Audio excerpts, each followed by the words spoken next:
Assalamualaikum warahmatullahi wabarakatuh. Perkenalkan, nama saya Alia dari kelas manajemen 222B.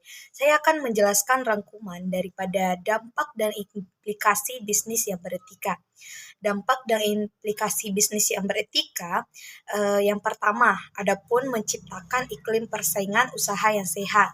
Yang kedua, mempunyai hubungan baik dengan para pemangku kepentingan internal perusahaan.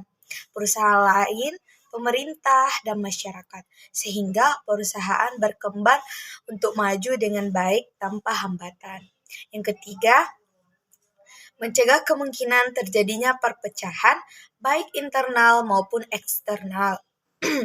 Yang keempat, meningkatkan etos kerja internal perusahaan, yaitu budaya perusahaan.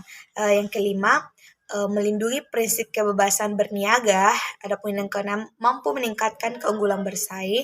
Yang ketujuh, menjaga kelestarian lingkungan sosial, budaya, dan sumber daya alam. Yang delapan, menjaga stabilitas perekonomian negara. Yang sembilan, dengan adanya transparansi akan membatasi ruang gerak praktik korupsi, kolusi, dan nepotisme.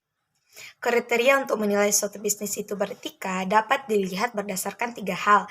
Yang pertama, hati nurani didasarkan pada boleh dan tidak boleh dalam menjalankan suatu bisnis. Yang kedua, empati yang berperan sebagai patokan moral oleh pelaku bisnis.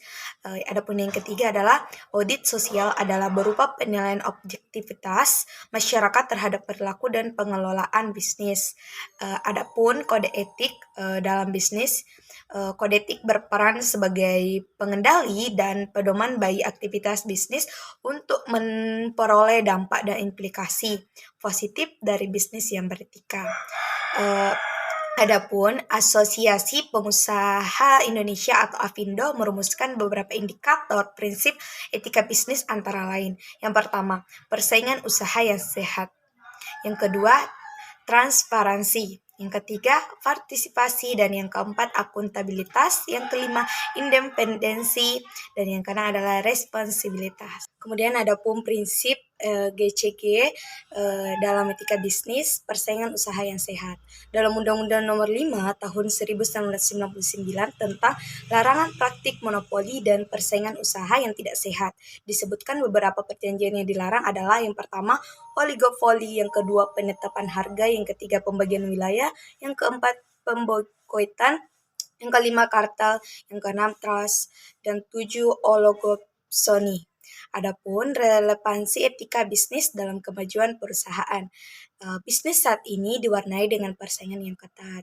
Dalam konteks bisnis yang kompetitif, setiap perusahaan berusaha unggul berdasarkan kekuatan objektifnya. Kemudian adapun kekuatan objektif mencakup 2 hal pokok, modal dan tenaga kerja.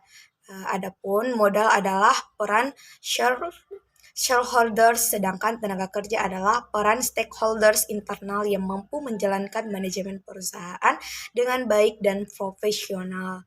Tenaga kerja yang profesional memiliki disiplin, loyalitas, kerjasama, integritas, tanggung jawab, kejujuran, dengan etika dan moral. Sekian dari saya. Wassalamualaikum warahmatullahi wabarakatuh.